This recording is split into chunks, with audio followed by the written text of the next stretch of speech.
sports aren't new. Pretty much any bike back in the day could be a dual sport if you just rode it off-road. Yet for 2018, after a 4-year hiatus, Kawasaki has reintroduced its KLX250, with an interesting mix of old and new. The only real difference between the 18 model and the 2014 model, the last year it was offered previously, is that it has a full with a 34mm throttle body and new engine mapping to match. There is also a digital camo version that has black and grey plastics rather than the standard Kawa green, white, as well as blacked out engine cases, cylinder, swing arm, frame, upper foretubes, and rims. Why did it go away after 2014? According to Kawasaki, a combination of needing to update to fuel injection and market forces were the culprits. Apparently, there are a lot more things to consider when switching from a carb to 5 than just swapping them out, like engine mapping and exhaust regulations. After riding the 18 KLX250 all day on mostly rocky, dusty dirt roads, we caught up with Croft Long from product development to start at the beginning with this bike.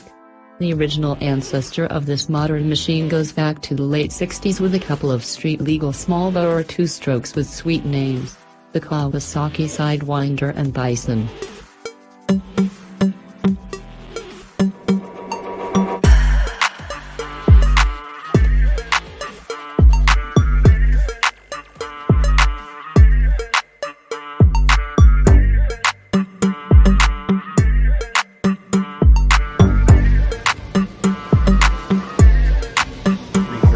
Versus the dual sport is of course smaller 17-inch wheels, street tires, and then they've also updated the suspension, so it feels a bit stiffer.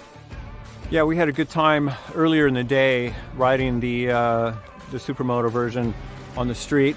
We went up to some back roads and the bike really shines back there. It is so much fun back there. One thing I started thinking, I was like, man, this engine is super smooth.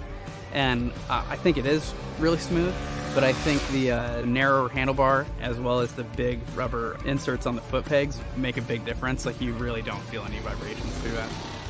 So I had a lot of confidence on the street that if I had a situation where I had to panic brake and stop really fast, the bike was up to the task.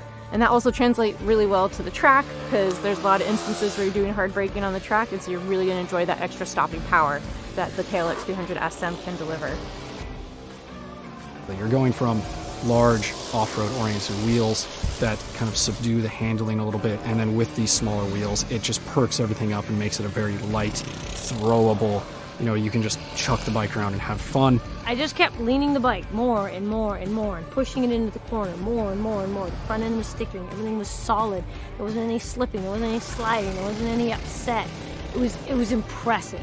The bike handles really, really great. It's a really quick steering bike, and again, coming out to a kart track is a perfect place to get to really test that out. But on the street too, it's just a really nimble, easy motorcycle. It feels super light. From the roads this morning, I really enjoyed the bike and I liked it a lot. But when we got to the kart track, I went from like to love. So I really got to push the bike. KLX300SM is a great package and a great value, and whether you're an entry-level rider, novice, beginner, intermediate, expert, you can have a lot of fun on this thing, especially at a kart track like this and out in the street in the canyons. It's really amazing the kind of cool things we can get for $6,000 these days, and definitely the KLX300 Supermoto is one of them.